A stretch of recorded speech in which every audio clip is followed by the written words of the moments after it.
Ice cream చేసేదాకా కంగారే. అది కూలింగ్ అయ్యే వరకు కూడా ఆరాటమే పిల్లలకి.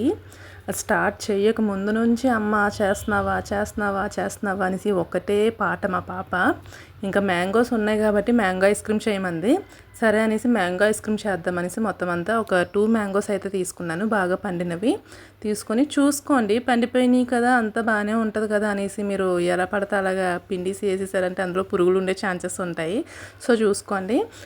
2 మ్యాంగోస్ అయితే తీసుకున్నాను. ఆ మ్యాంగోస్ మిక్సీ జార్లో వేసుకొని పాల మీద మేగడ ఉంటుంది కదా క్రీము, ఆ క్రీము తీసుకున్నాను నేను.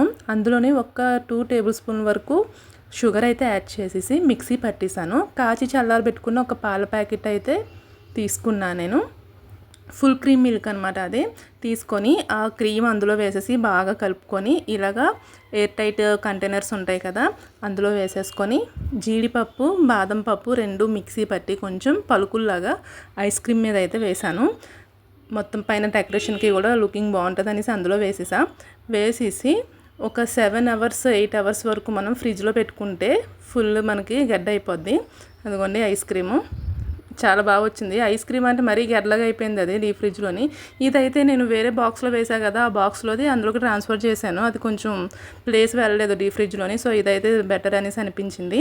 టేస్ట్ మాత్రం చాలా బాగుంది. ఒక్కసారి ట్రై చేయండి. వీడియో నచ్చితే లైక్ చేసి సబ్స్క్రైబ్ చేసుకోండి.